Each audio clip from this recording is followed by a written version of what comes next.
안녕하세요. 저는 죽다 살아난 40대 여자입니다. 저는 몇 년 전 제 코앞으로 다가온 죽음을 여실하게 느낀 적이 있습니다. 사람은 누구나 죽지만 그래도 아직 젊었기에 죽음이라는 것이 막연하게 느껴졌는데요. 사실은 죽음이라는 건 늘 내 옆에 있었구나. 당장 내일 무슨 일이 일어날지 모르는 게 사람 인생이구나.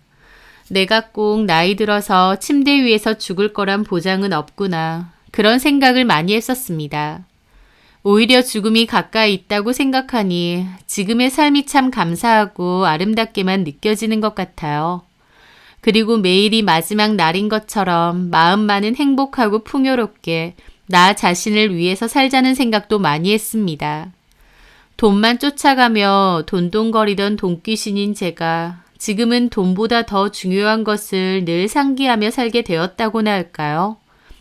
제가 어떤 이유로 이렇게 마음가짐이 달라지게 되었는지 그 사연에 대해 들려드리려 합니다.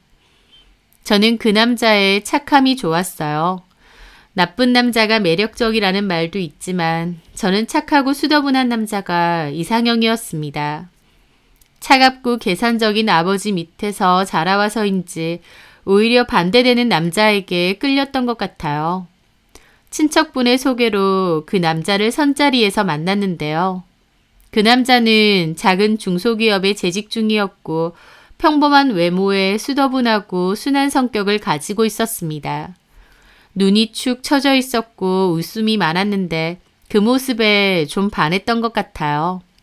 참 인상이 선하다, 착한 사람일 것 같다 생각했죠. 첫 만남에서 서로 호감을 가졌던 그 남자와 저는 자연스럽게 만나게 되었고 1년 연애하고 결혼도 하게 되었습니다. 저는 그때 당시 공구 판매 회사에서 ERP 주문하는 업무를 했었습니다. 학교 졸업하고 바로 취업해서 10년 동안 다닌 회사였지만 결혼 후 아이를 낳고 나선 곧 퇴사했어요. 회사 분위기가 엄청 보수적이고 야박한 부분이 많아서 육아휴직 쓰고 출산휴가 쓰는 것을 못마땅해 했거든요. 그리고 어차피 아이도 키워야 하고 그 김에 저도 하고 싶은 게 있었는데 그걸 좀 해봐야겠다 싶었습니다. 제가 하고 싶었던 건 주식이었어요. 회사 사람들이 모이면 주식 얘기를 잘 했었는데 저도 옆에서 곁다리로 듣다 보니 관심이 많이 생겼죠. 주식의 주자도 몰랐던 저는 서점 가서 주식 관련 책을 하나 사서 공부를 시작해 보았습니다. 그런데 재밌더라고요. 무지성으로 남들이 좋다고 하니 투자해보고 이런 건 제 스타일이 아니었습니다. 주식의 기본부터 차근차근 공부해보고 회사의 재정 상태를 파악하는 법, 가치를 따지는 법에 대해서도 나름 이래저래 열심히 공부를 했죠. 누가 시켜서 했으면 안 했을 겁니다. 제가 흥미를 느꼈고 재밌었어요. 어린아이를 키우고 살림도 하다 보니 시간이 몹시 빠듯했는데요. 아이 낮잠 자고 조용히 혼자 노는 시간 등에 틈틈이 공부를 했습니다. 오히려 저만의 시간이 있었기에 아이를 돌보는 것도 많이 힘들지 않고 시간도 잘 갔던 것 같아요. 제가 하고 싶은 취미를 틈틈이 하다 보니 삶의 활력소도 되고요. 저희 남편은 월급이 그렇게 많지 않은 편이었어요. 그래서 남편 월급만으로 생활을 계속한다는 건 좀 힘들었고 그때까지도 제가 따로 모아놓은 돈도 많이 까먹으며 살았죠. 저는 육아를 하면서 재취업을 하거나 일을 하긴 어려우니 주식으로 아이 간식비나 남편 주유비 정도만 벌어보자 결심했습니다. 저는 충분한 공부도 하고 주식방이나 주식 카페도 가입해서 정보 공유도 많이 했어요. 그러면서 제가 갖고 있는 돈으로 주식 투자를 했는데 초반에는 그저 그랬습니다. 크게 잃지도 않았지만 대단히 벌지도 못했죠. 그럼에도 실전 투자를 해본다는 건 재밌더라고요. 그 후로도 틈틈이 공부를 하며 투자를 조금씩 해보았는데 그때는 주식 공부가 너무 재밌고 시간 가는 줄도 몰라서 밖에 나가서 사람도 잘 안 만났던 것 같아요. 남편은 괜히 있는 돈 날린다, 그런 거 하지 마라 말리기도 했지만 생활비는 절대 손 안 댄다. 내가 생각한 마지노선 금액 안으로만 할 테니 걱정 말라고 했습니다. 그러는 과정에서 큰 수익을 볼 때도 있었고 제법 많은 돈을 벌 때도 있었습니다. 수익이 벌리기 시작하니 더욱 재밌었고 아이가 좀 더 커서 어린이집 보내고 나서부턴 전업으로 주식 투자를 시작했어요. 제 주변에선 돈 날리고 피눈물 흘려봐야 정신 차린다며 전업으로 주식을 하는 저를 안 좋게 보는 시선도 많았습니다. 하지만 저는 그런 사람들의 시선에 보란 듯이 큰 수익을 내기 시작했죠. 당연히 얻기만 한 건 아니고 크게 잃을 때도 있고 투자를 잘못할 때도 왕왕 있었지만 그럼에도 제가 갖고 있는 자산은 차근차근 우상향을 하고 있었습니다. 초반에는 헛바람 들어서 그나마 있는 돈 다 날리겠다고 걱정한 남편과 시댁 식구들이었지만 나중에 제가 꽤 많은 수익을 내는 걸 보고는 서로 주식 종목 알려달라 할 정도였죠. 하지만 저한테는 나름의 원칙이 있었는데요. 그 누구에게도 설령 가족이라고 해도 남편이라고 해도 주식 종목만 알려주고 투자하라고 권유하지 않는다는 겁니다. 주식이라는 게 아무리 제가 공부하고 나름 이것저것 따져서 넣는다는 거지만 그럼에도 변수도 많고 예측이 어려울 때도 많잖아요. 그런데 괜히 다른 사람에게 함부로 권유했다가 잘못되기라도 한다면 그 원망 제가 다 덤태기 쓰는 건데 그것도 부담스럽고 괜히 추천해주고 신경 쓰기도 싫더라고요. 그래서 저는 누가 알려달라고 해도 단박에 거절합니다. 지 혼자 잘 먹고 잘 살려고 한다고 야박하다는 소리 들어도요. 시댁에도 차라리 선물을 드리거나 용돈을 넉넉히 드릴지언정 주식 종목을 알려드리거나 여기에 투자해보셔라 그런 짓은 안 합니다. 심지어 저희 남편한테까지도요. 남편은 자기한테도 못 알려주느냐 섭섭하다 한 적도 있긴 하지만 어쨌든 제가 집에서 살림하고 애보면서도 본인 월급의 몇 배를 벌어들이니 싱글벙글이었어요. 가난이 문으로 들어오면 사랑이 창문으로 도망간다는 말도 있잖아요. 사실 부부가 싸우는 이유 중 대다수가 돈 때문일 경우가 많고요. 저희 집도 남편의 월급이 작고 더군다나 외벌이기 때문에 사실 금전적인 이유로 싸우거나 서운할 일이 많았어야 했는데 저의 재테크로 인해 오히려 여유가 많았고 당연히 돈 때문에 싸울 일도 거의 없었습니다. 외려 저는 남편의 오래된 차를 바꿔주거나 아파트 대출금을 제가 모아둔 목돈으로 중도 상환하거나 하는 등 가계의 보탬이 컸죠. 그러다가 제가 이건 진짜 투자할 만하다라고 확신이 드는 주식 종목이 있었습니다. 어중이 떠중이 회사는 아니었고 이름 있는 대기업이었어요. 제가 공부하고 분석하고 정보도 모았는데 여기는 큰 돈을 넣어두면 무조건 이득이 오겠다 확신이 들더군요. 그래서 사실 저는 좀 무리해서 투자를 했습니다. 사실 그렇게 무리해서 투자하면 리스크도 큰 편인데 그 종목에는 자신이 있었어요. 그래서 아파트 담보 대출금으로 투자를 했습니다. 지금 생각해보면 꽤 무모했던 것 같고 이제는 그런 식으로의 위험성이 높은 투자는 하지 않는데요. 어쨌든 그때는 확신이 들어 꽤나 큰 무리수를 두고 투자를 했던 것 같습니다. 남편도 걱정이 많았지만 그래도 저는 확신이 있었죠. 다행히 제 예상대로 그 주식은 고점을 찍었고 저는 투자한 금액이 많은 만큼 엄청난 수익을 얻게 되었습니다. 만약 제 예상대로 되지 않았다면 지금 생각해도 좀 아찔하네요. 어쨌든 저는 그때 큰 돈을 벌었고 그 돈으로 좀 더 큰 아파트로 옮기기로 했습니다.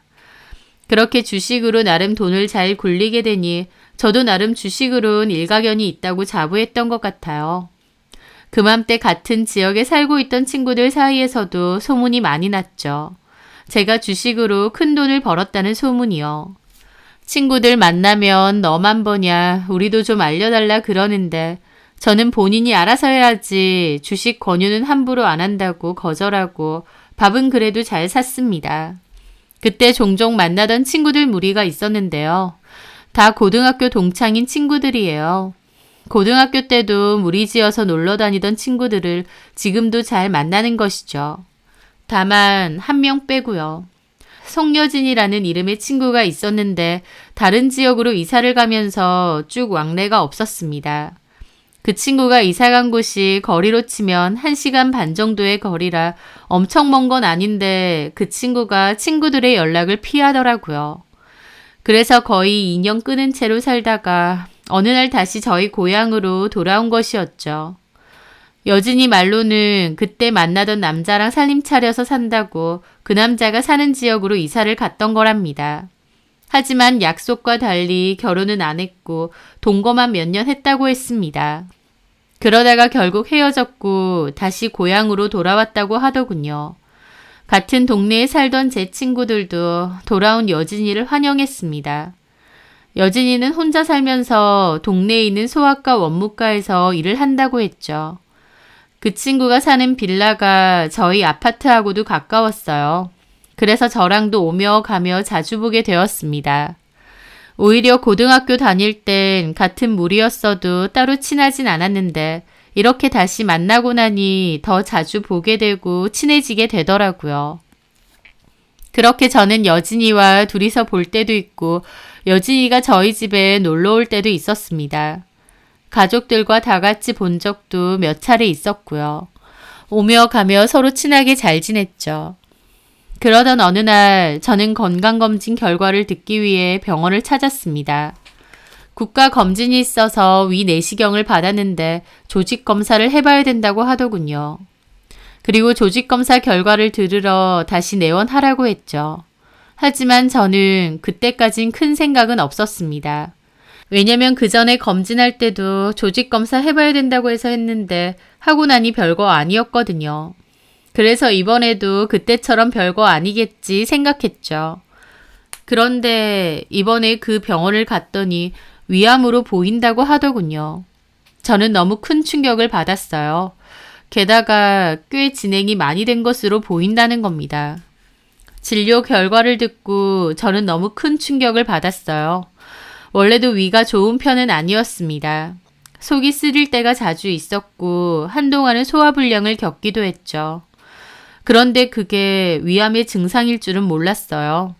저는 너무 큰 충격을 받았습니다. 내가 암에 걸렸다니, 게다가 진행도 상당한 상태라니 너무 충격이었죠. 나에게 시간이 얼마 남지 않았을 수도 있다는 게 처음엔 너무 기가 막히고 받아들이기 힘들더라고요.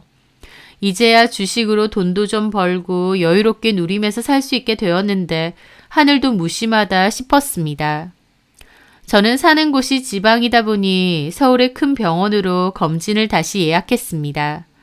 예약을 겨우 잡았고 그동안 내내 마음이 착잡하고 많은 생각이 들었죠. 저는 집에 가서 남편에게 그 얘기를 전했고 남편도 몹시 놀랐습니다.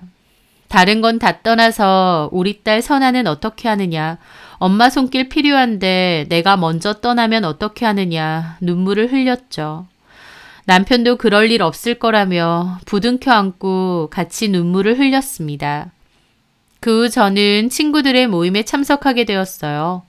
대학병원에서 다시 검진을 받고 확실시 되기 전까진 티를 안 내려고 했는데 그날 이런저런 얘기를 하다가 저도 모르게 제 암 진단 얘기도 하게 되었습니다. 웃고 떠들고 얘기를 하다 저도 모르게 울음을 터뜨렸거든요. 제 암 진단 얘기를 듣고 친구들 모두 놀랐고 저를 위로해 주었죠. 특히 여진이는 눈물까지 글썽이며 저를 위로해 주었습니다. 괜찮을 거다. 요즘은 기술이 좋아서 치료 잘 받으면 얼마든지 나을 수 있다라고 하면서요. 친구들이 저 대신 슬퍼해주고 위로해주는데 그 모습에 내가 정말 아픈 사람 되었구나 실감이 나더라고요. 그러던 어느 날이었습니다. 남편이 아침에 뭔가를 급하게 찾고 있는 겁니다. 뭐해? 뭐 찾아? 혹시 내 시계 못 봤어? 시계? 내가 사준 거? 내가 분명히 여기 풀러놨다고 생각했는데 안 보이네? 하면서 쩔쩔매며 시계를 찾는 겁니다. 그 시계는 굉장히 고가의 시계입니다. 제가 큰맘 먹고 남편 생일 때 선물한 것이죠. 그런데 그 시계가 안 보인다며 찾고 있는 거예요. 평소 같으면 잘 좀 찾아봐라 했겠지만 그날은 이상하게도 남편의 어리버리한 모습에 화가 나더라고요. 그 시계 얼마짜린데 그걸 잃어버려. 잃어버린 건 아니고. 없다며. 그럼 잃어버린 거지. 아, 내가 못 살아. 당신은 왜 이렇게 칠칠치 못해? 알았어. 왜 이렇게 화를 내? 내가 당신 이러는 거 답답할 때 한두 번이 아니야. 우산 가지고 나가면 우산 아무 때나 흘리고 다녀서 맨날 다시 사고, 뭐 사오라고 부탁해 놓으면 제대로 사온 적이 없어. 사회생활도 한다는 사람이 왜 이렇게 정신 빠지게 살아? 저는 울분에 차서 그랬습니다. 남편도 당황하더라고요. 아, 왜 이렇게 화를 내? 나 죽으면 어쩔래? 나 없으면 당신이 우리 선아 보살피고 키워야 돼. 근데 이렇게 정신 빠지게 살면 어쩔래? 그리고 저는 침대에 주저앉아 울었습니다. 남편이 시계를 잃어버린 것보다 내가 암 말기면 남편이 이제 우리 아이도 돌보고 혼자 살아야 되는데 그 상황이 너무 두렵고 속상했던 것 같아요. 저는 얼굴을 파묻고 울었고 남편도 미안하다며 자기가 정신줄 놓지 않고 살겠다고 같이 울더라고요. 나는 이제 아픈 사람이고 내가 죽을지도 모른다 생각하니 저에게 주어진 하루하루가 그렇게 안타깝고 아쉬울 수가 없었습니다. 그날도 남편에게 너무 화를 낸 것이 미안하더라고요. 치료받으면 괜찮아질 수도 있긴 하지만 또 치료가 잘 안 되고 제 생각보다 빨리 제 삶이 끝이 날 수도 있잖아요. 그맘때 그런 생각을 참 많이 했고 사랑하는 가족들에게 화내지 말자, 더 사랑하면서 살자 그런 생각도 했습니다. 더불어 내 주변 사람들에게도 잘해야겠다 싶더라고요. 그날 저는 친구 여진이가 좋아하는 마늘종 장아찌를 새로 무쳐서 큰 통에 담았습니다. 혼자 살면서 일하는 여진이를 위해서 종종 반찬을 만들어줬는데 이걸 유난히 좋아하더라고요. 그래서 저희 집 거 하는 김에 여진이 것도 같이 했죠. 갖다 주려고 전화를 해보니 마침 오늘은 오전 근무만 해서 일찍 집에 왔다고 하더라고요. 저는 반찬을 싸들고 여진이네 집에 갔습니다. 여진이가 사는 빌라는 주방하고 방이 작은 벽으로 나누어져 있긴 하지만 전체적으로는 원룸 같은 형태입니다. 집이 그렇게 크지 않아서 제가 놀러 가면 주로 방 쪽에 앉아 있어요.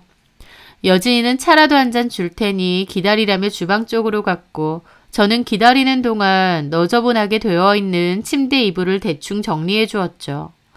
그런데 그곳에서 보게 되었습니다. 침대 밑에 반쯤 끼어져 있던 시계를 말이죠. 그걸 주워다 보니 그건 제 남편의 시계였습니다. 남편이 잃어버렸다며 호들갑을 떨었던 그 시계 말이죠. 남편에게 시계를 선물하면서 시계줄에 이니셜 각인 서비스도 받았는데 그 이니셜이 그대로 있었습니다. 100% 제 남편 시계였죠. 너무 황당한 겁니다. 제 남편의 시계가 여기 왜 있겠나요? 제가 황망한 얼굴로 그걸 들고 있으니 여진이가 차를 들고 오다가 놀라더라고요. 이게 여기 왜 있어? 이거 우리 남편 건데? 아, 그게... 여진이는 당황한 듯 누나를 굴리더라고요. 그러더니 저번에 우리 소아과에 너네 남편이 선아 데리고 진료왔잖아. 그때 화장실에 이걸 놓고 갔어.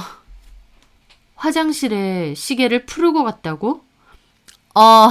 손 씻으면서 놓고 갔나 봐. 화장실에서 내가 발견했지. 딱 보니까 너네 남편 거 같더라고. 네가 전에 남편 생일이라고 비싼 시계 하나 사준다고 했잖아. 라는데 솔직히 너무 말도 안 되고 누가 봐도 거짓말 같더라고요.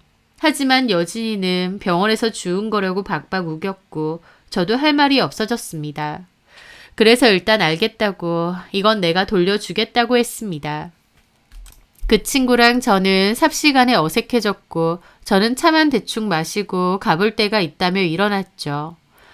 여진이네 집을 벗어나면서도 너무 찝찝하고 기분이 영 그렇더라고요.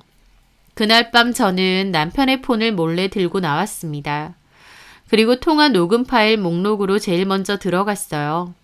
남편은 평소에도 잔실수가 많고 어리버리한 부분이 많았는데요.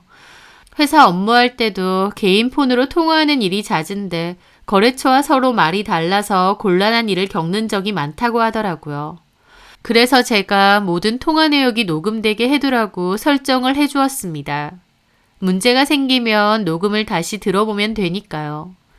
그게 바로 생각이 났기에 통화 녹음 목록에 들어갔던 거죠. 만약 여진이랑 그렇고 그런 사이라면 통화 내역이 있을 테니까요.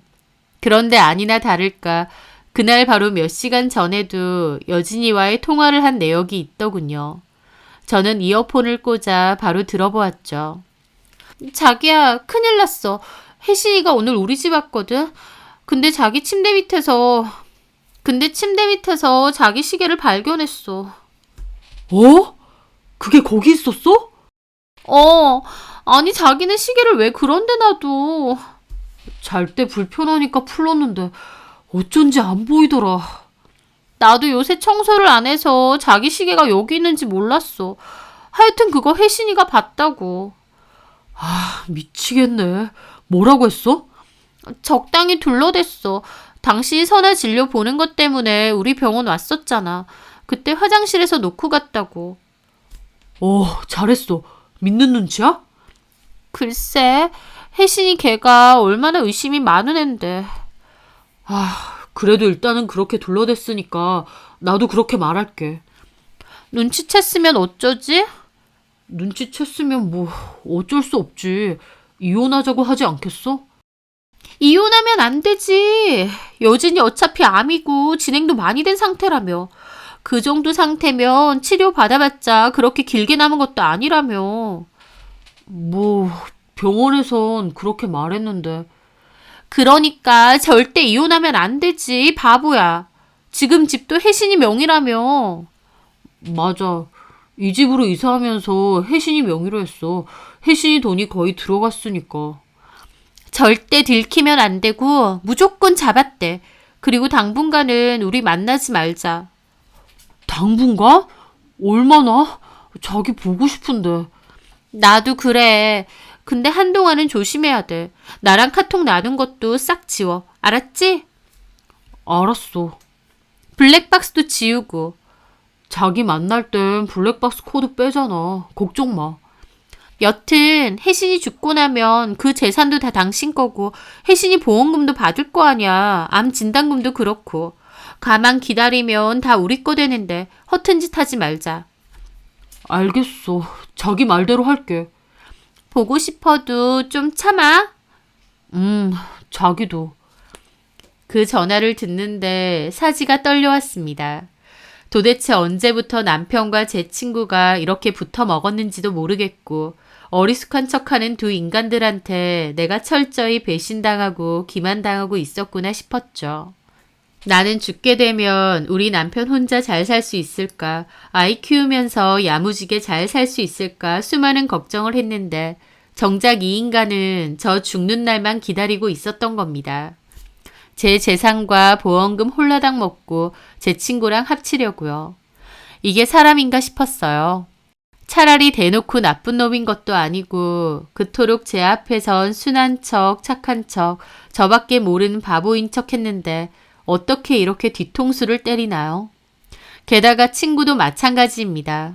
혼자 살면서 밥도 잘 안 챙겨 먹을까 싶어 반찬 날라주고 집 필요할 때 돈 빌려주고 서로 힘든 얘기 주고받으며 마음도 나눴다고 생각했는데 어떻게 이렇게 친구를 배신할 수 있는지. 제가 암 진단을 받았다고 했을 때 그 두 인간들이 제 앞에서 흘렸던 눈물을 떠올리니까 구역질이 치밀어 오르더군요. 제 암 진단이 사실은 얼마나 기회라고 생각했을까요? 얼마나 잘 됐다고 생각했을까요? 제가 갖고 있는 돈, 제 보험금, 그거 눈독 들이면서 얼마나 행복했을까요? 이럴 수는 없다 생각하며 소리 죽여 절규했습니다. 저는 그날 아이의 방에 누워 뜬 눈으로 밤을 지샜습니다. 하염없이 눈물만 나더라고요. 내가 뭘 그렇게 잘못했기에 암에도 걸리고 남편과 친구까지 나를 배신할까. 내가 그렇게 잘못 살아왔을까라는 생각을 밤새 했던 것 같습니다. 다음날 남편은 출근을 했고 저는 이 일을 어떻게 해야 할까 고민했어요. 마음 같아선 당장 남편에게 알리고 이혼 서류를 남편 면상에 던지고 싶었습니다. 하지만 한편으론 아이도 걱정되고 이래저래 걸리는 문제도 많았어요. 남편을 믿을 수 없게 되었으니 내가 만약 치료를 시작하거나 가장 나쁜 경우에 시한부 선고를 받게 되면 아이는 어떻게 해야 할지 고민해 봐야겠더라고요. 그래서 저는 당장은 남편에게 내가 외도 사실을 안다는 것을 티내지 않았습니다.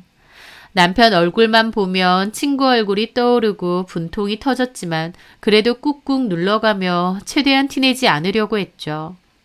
그리고 얼마 있지 않아 저는 서울의 큰 병원에 검진을 받게 되었습니다. 그런데 그곳에서 저는 기가 막힌 일을 겪어야 했어요. 제가 암이 아니었던 거죠. 위험이 심하긴 했지만 그래도 암은 아니었습니다. 저는 진료 기록을 듣고 처음 진료를 했던 병원에 가서 따지게 되었는데 결론적으로 오진으로 판정이 되었습니다. 그러면서 한다는 말이 원무과에 얘기해서 그에 관련된 검진 비용은 보상을 해주겠다고 하는 겁니다. 내가 지금 그 검진 비용 돌려받자고 이러냐며 화가 머리 끝까지 나서 고함을 질렀죠. 암인 줄 알고 그렇게 울고 불고 많은 생각을 했는데 오진이었다니요. 저한테 이런 일이 있을 줄은 몰랐습니다. 그런데 처음에는 화가 정말 많이 났는데 또 조금 지나 보니 보상은 보상이고 오히려 정말 잘된 일이구나 싶었습니다. 암이 아닌 줄 알았는데 알고 보니 암이었던 오진도 아니고 그 반대의 경우니까요. 어쨌든 저는 제가 걱정했던 암이 아니었고 그동안의 마음고생 생각하면 분통은 터지지만 결과적으로는 다행한 일이기도 했습니다. 그리고 더불어 남편과 제 친구에 대한 생각도 달라졌습니다. 나 죽는 날만 기다리며 꿍꿍이가 있었는데 상황이 달라진 거죠. 이혼은 당연히 할 건데 곱게는 못 해주겠더군요. 저는 제 건강에 걱정이 많으신 친정 부모님께만 사실은 오진이었고 암이 아니었다는 사실을 밝혔습니다. 부모님도 처음엔 화를 펄쩍 내셨다가 나중엔 그래도 암이 아니라서 다행이라고 이제라도 건강관리 잘하라고 눈물을 훔치셨죠. 저는 남편과 제 친구가 노란한 일에 대해서도 전부 말씀드렸습니다. 엄마도 고등학교 친구인 여진이를 잘 아세요. 여진이가 누군지 잘 알기 때문에 더 뒷목 잡고 넘어가셨죠. 저는 이혼을 해야 될 것 같다고 말씀드렸습니다. 다른 것도 아니고 아픈 마누라 죽기만을 기다리며 마누라 친구랑 놀아난 게 사람 새끼처럼 보이진 않는다고요. 친정 부모님도 사위에 대한 배신감이 너무 컸고 제가 원하는 대로 하라고 하셨죠. 저는 부모님께 다만 이 사실을 그 누구에게도 알리지 말라고 당부드렸습니다. 저희 부모님도 걱정 말라고 하셨죠. 저는 제가 사실 암이 아니라는 사실을 남편에게도 시댁 식구들에게도 제 주변 지인들에게도 알리지 않았습니다. 그리고 저는 저만의 복수 계획을 세웠죠. 그냥 순순히 이혼해 주는 것으로 끝내고 싶지 않더군요. 저는 남편에게 그랬습니다. 나 서울에 검진받고 왔잖아. 오. 그때는 나도 경황이 없어서 제대로 말 못했는데 실은 나 6개월 정도 밖에 안 남았대. 수술도 의미 없대. 제 말에 남편은 몹시 놀란 얼굴이었습니다. 하늘이 무너진 것 같은 표정도 짓더군요. 제가 아무것도 몰랐으면 남편 표정을 보고 안타까웠겠지만 저는 이미 다 알잖아요. 그게 얼마나 역겹고 가증스러운지요. 그 뻔뻔한 낯짝을 후려 갈기고 싶은 걸 꾹꾹 참았죠. 그래서 그동안은 가족들하고 못다한 시간도 보내고 조금씩 정리를 하려고 하거든. 그렇지. 다른 것보다 우리 선아가 가장 걸려. 저 어린 것이 엄마 없이 괜찮을까 싶기도 하고. 그리고 당신도 걸려. 우리 선아 엄마한테 맡기고 당신은 새 출발해도 돼. 무슨 소리야. 새 출발이라니. 그게 지금 할 소리야? 내가 선아 놔두고 당신 놔두고 무슨 새 출발하는데. 와, 이 남자가 이렇게 연기를 잘했나 싶더군요. 그전까진 수더분하고 어수룩한 인간인 줄 알았는데 안면 바꾸고 연기하는 게 보통이 아닌 겁니다. 내가 여태까지 알고 살았던 남자는 누구였나 싶을 정도였죠. 당신이 혼자서 선아를 키우겠다고? 그럼 내 자식인데. 회사 다니면서 어떻게 선아를 키워? 쉬운 일이 아니지. 낮에는 원에 보내고 또 엄마 아빠한테 부탁해서 조금 돌봐달라고 하고 그래야지. 어머님, 아버님한테 그냥 돌봐달라 할 수도 없고. 그래도 도와주시겠지. 선아 키우려면 돈 많이 들 거야. 그래서 내가 생각을 한 게 있는데, 뭔데? 나 요즘은 주식 그냥 소소하게 하잖아. 예전처럼 그렇게 무리하게 하는 건 아닌 것 같기도 해서. 그렇지. 근데 진짜 좋은 종목이 하나 있거든. 내가 전에 집 담보대출로 투자했던 거 기억나지? 그랬지. 그걸로 큰 돈 벌고 이 집 산 거잖아. 맞아. 근데 이게 그것만큼 정말 확실한 정보거든.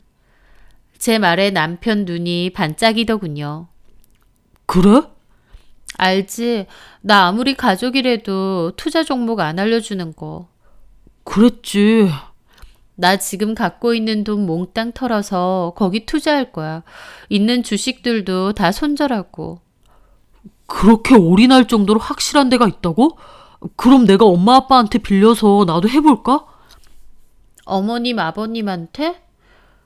어, 당신 내가 누누이 말하는데 돈 빌려서 하고 그러지 마. 원망 들어. 아무리 부모 자식 간이라도 당신이 따로 모아둔 돈은 없지.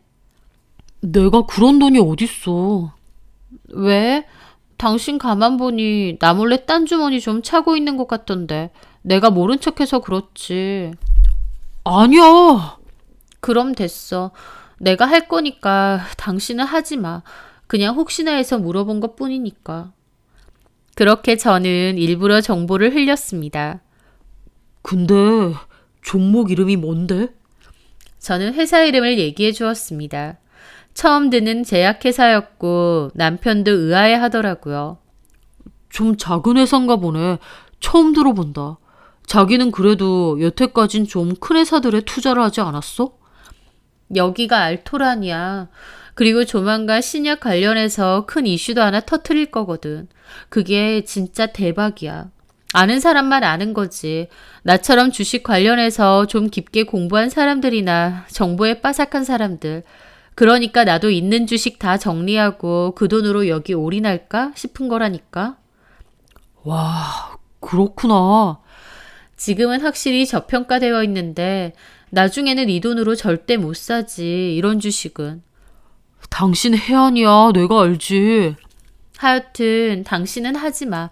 내가 알아서 할 테니까. 알았지? 하지만 남편은 뱀처럼 눈을 번들거리더라고요. 제 당부와 달리 돈을 어디서 끌어모을까 생각하는 것 같았습니다. 시한부 마누라가 마지막으로 알려주는 고급 주식 정보. 남편은 이 기회를 절대 놓칠 리가 없었죠. 저는 그 뒤로도 틈틈이 남편 폰으로 여진이와의 통화를 엿들었습니다. 아니나 다를까 이 얘기도 하더라고요. 해신이 길어봤자 6개월이래. 어머, 정말?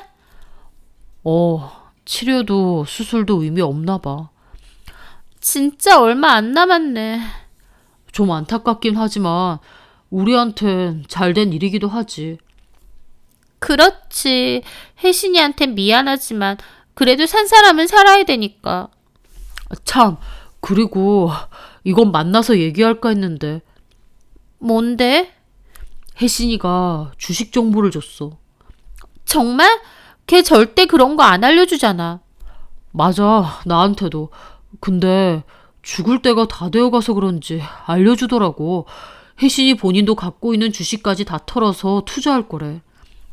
그렇게나 확실해? 그게 뭔데? 나도 알려줘. 근데 자기한테 알려주면 나한테는 뭐 떨어지는 거 있나? 이 정도로 고급 정보인데? 그리고 자기 돈은 있어? 혜신이가 알려주는 거면 지금 집 전세금이라도 투자해야지. 혜신이도 그렇게 해서 지금 집 산 거라며. 맞아. 그때는 우리 망하는 거 아닌가? 혜신이가 미쳤나 했는데 집사람이 주식 쪽으론 기가 막히잖아. 결국 대박 났지. 그럼 자기도 돈은 있다 이거야? 없어도 마련해야지. 내가 돈 벌면 자기도 좋은 거 아니야? 어차피 나중에 나랑 합칠 건데. 돈 벌게 해주면 나중에 딴 생각할까봐 그렇지. 나를 그렇게 봐? 장난이야. 사실 나도 투자를 좀 하려고. 무슨 돈으로? 비상금이라고 해봤자 얼마 안 되고 그래서 좀 빌릴까 해. 은행에서? 은행 마통을 뚫던지 아니면 업체를 좀 쓰던지. 이자가 좀 세긴 할 테지만 나중에 주식 잘 되면 그걸로 갚으면 되니까. 그 정도로 확실하기만 하다면. 내가 보니까 벌써부터 조금씩 오르는 것 같더라고. 이왕이면 빨리 좀 사야 될 것 같아. 알았어. 나도 바로 집주인한테 얘기해야겠다. 그 둘은 제 계획대로 움직이고 있었습니다. 저는 어디 두고 보자며 이를 아득바득 갈았죠. 그리고 조용히 변호사 사무실 가서 상담도 하고 이혼 준비를 했습니다. 남편이 상간녀와 나눈 통화 내역이 다 있었기에 외도 증거는 충분했습니다. 그리고 저희 집이나 차도 제 명의기도 하고 결혼 생활이 그렇게 길지도 않은 데다 기본적으로 제가 불린 자산들이라 기여도도 제가 훨씬 높다고 했어요. 법정으로 가도 남편의 몫은 그렇게 크지 않을 거라고 하더군요. 그리고 더불어 상간소송도 바로 진행하기로 했습니다. 저는 여진이의 병원으로 소장을 전달하기로 했고 남편 소장도 일부러 회사로 전달했습니다. 그리고 남편과 여진이가 주식에 투자를 했다는 것을 알게 된 후로 저는 바로 이혼 통보를 하기로 했습니다. 그날 저녁 남편에게 이혼 서류를 건넸어요. 이혼 서류라니 갑자기 이게 뭐야? 짐도 싸놨어. 여진이네 집으로 보낼까 하다가 직접 들고 가는 게 나을 것 같아서. 남편은 예상 못했다는 듯 입이 뜨악하더라고요. 본인은 저를 제대로 속이고 있다 생각했나 봐요. 제가 알 거라곤 예상 못했던 것 같더군요. 여보, 왜 그래? 여진 씨랑 나랑 무슨 사이라고? 설마 전에 시계 그 일 때문이야? 그거라며 내가 소아과에 시계를 놓고 와서. 마누라 죽을 날만 기다리면서 마누라 친구랑 붙어 먹으니 좋디? 내가 아무것도 모르는 줄 알았어? 아무 말 안 하니까 내가 상 등신으로 보였냐고. 여보, 증거 차고 넘치게 있어. 둘이 그렇고 그런 사이라는 거. 내가 증거도 없이 이럴 것 같아? 너나 속여진 그년이 인간이야? 나 죽는다니까 신나서 둘이 붙어먹을 생각밖에 안 했지? 악마 같은 것들. 어떻게 인간의 탈을 쓰고 그러냐? 이혼 서류 도장이나 찍어. 이게 싫으면 소송 들어갈 거야. 나 준비 다 해놨어. 그리고 우리 선아 못 볼 생각하고. 여보, 이러지 마. 이게 무슨 소리야? 왜 이래? 뭘 왜 이래야? 짐 들고 송여진 그년 집으로 가라니까? 남편은 단호한 제 말에 멍한 얼굴로 한참 생각하더라고요. 그러더니 눈빛까지 바뀌어서는 당신 얼마 남지도 않았잖아. 근데 이혼? 얼마 남지도 않은 인생을 이혼하고 소송하고 그렇게 보내야겠어? 하는 겁니다. 저 말을 듣는데 진짜 상종 못할 쓰레기구나 싶더군요. 저는 가서 뺨을 날렸습니다. 왜 때려? 하더니 저까지 때리려고 하는 겁니다. 결혼 생활 동안 이런 모습은 처음 봤어요. 적반하장도 유분수지 정말 밑바닥까지 쓰레기더군요. 때려봐. 어차피 시한부 선고받은 와이프 어디 한번 때려봐. 내가 눈에 뵈는 게 있을 줄 알아? 너 생매장 시켜줄 테니까 어디 한번 때려봐. 하고 소리치니까 남편 놈 깨갱하더라고요. 에라이 인간아. 도대체 언제부터 송여진이랑 그랬는지 모르겠는데 너나 송여진이나 둘 다 짐승들이나 다름없어. 아니 짐승들도 너네 같은 짓은 안 하지. 나가. 그녀한테 보내줄 테니까 나가라고. 이혼 서류에 도장이나 찍고. 난 이혼 안 해. 왜? 내 보험금 아쉬워서? 꿈도 꾸지 마. 수익자 다 바꿔놨어. 이 집, 이것도 마찬가지야. 나 다 알아봤어.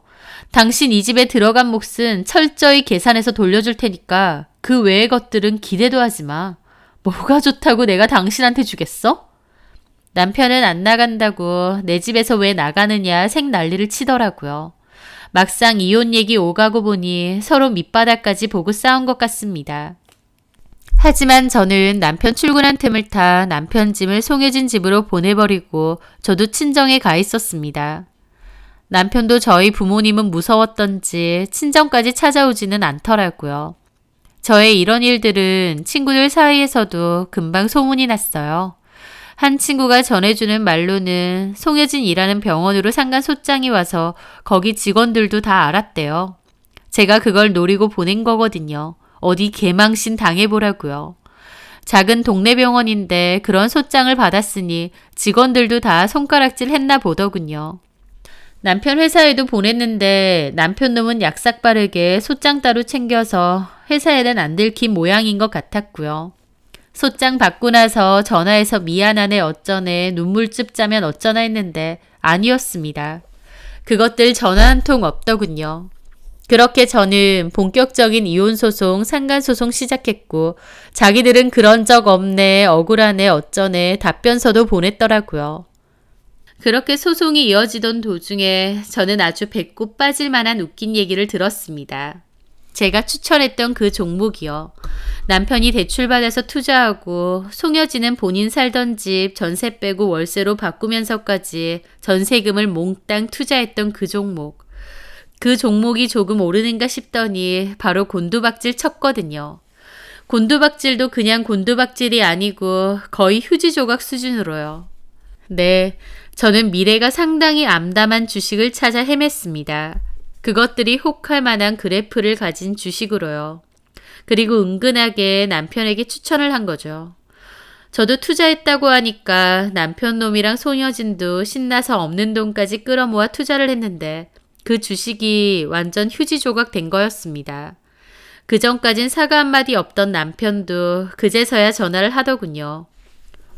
당신이 사라고 했던 그 주식 완전 망했다고. 당신 알아? 그랬어?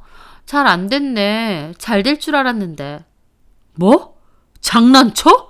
그거 확실하다며. 나 그것 때문에 대출까지 받았는데. 내가 남의 돈 빌려서 할 생각 말라고 했잖아. 남의 말 안 듣더니 뭐 어쩌겠어. 네 선택인데. 송혜진한테 가서 좀 도와달라고 하든가. 여지도 전세보증금 다 털어놨다고. 그 말에 저는 웃음 터져 나오려는 걸 참았습니다. 아이고 그러셨어요. 정보 있다고 내 언니한테도 홀랑 다 알려주셨어요. 나는 내 주식 정보를 네 내언니한테 알려주라고 한 적이 없어. 니들끼리 그렇게 한 거지. 뭐가 어째? 너 일부러 이랬지? 너도 투자한 거 맞아? 했어. 한 5만 원 넣었나?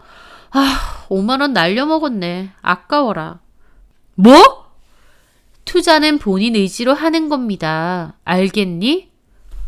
와, 너 진짜 무섭다. 지독해. 아무리 그래도 내가 선아 아빠인데 나를 망치려고 작정했어? 그 더러운 입에 우리 선아 이름 올리지도 마. 너는 자식 생각해서 애엄마 친구랑 바람 폈냐? 뭘 잘했다고? 당신 시한부야. 그거 까먹었어? 뭐 살면 얼마나 산다고 이렇게까지 악독하냐? 라는데 너무 기가 막히니 웃음까지 나더라고요. 너는 정말 갱생이 안 되는 쓰레기다. 아무리 너랑 나랑 이혼 소송 중이라고 해도 사람으로서 기본적인 예의도 없구나. 살면 얼마나 산다고? 나 참, 너는 무한하게 살아서 그따위로 사니? 어쨌든 당신은 끽해봤자 몇 개월 남지도 않았고.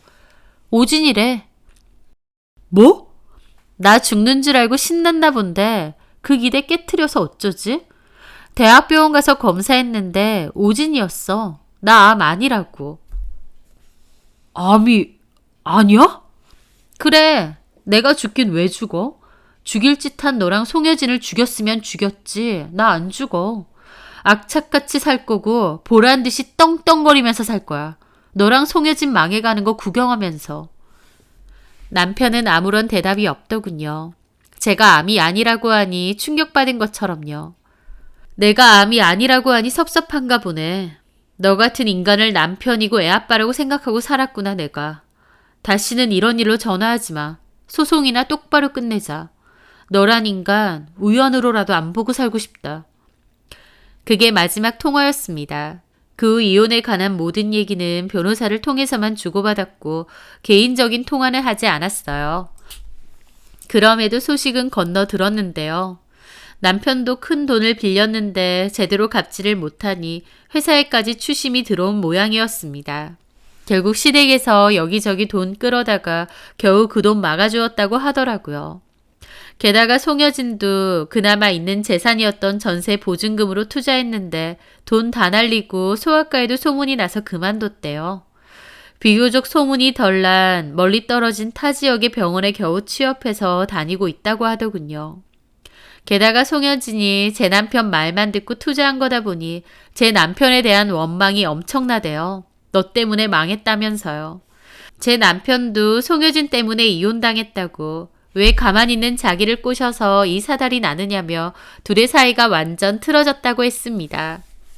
그 전까진 남편이 송여진 집에 얹혀 살았나 본데 그 집에서도 나오고 더럽게 헤어진 것 같더군요. 친구에게서 후일담을 전해듣는데 자기들끼리 손잡고 폭망하는 것 같아서 어찌나 고소하던지요. 오랜 다툼 끝에 이혼 소송도 마무리되었고 위자료도 받고 끝을 내게 되었어요. 집은 남편 몫의 지분만 떼어주고 제 것으로 인정을 받았는데 금매로 팔아버리고 친정 근처에 다른 집을 얻어서 살고 있습니다.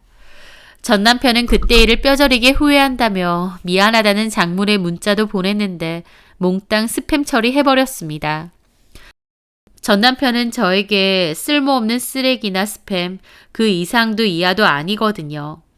저는 주식 투자를 다시 하고 있고 주식 공부 관련 클래스도 운영하고 있습니다.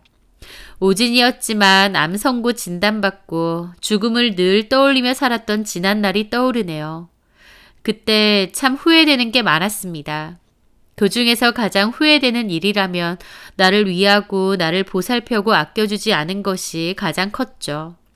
늘 돈돈거리고 잠자는 시간까지 아껴가며 주식 투자에 열을 올렸으니까요.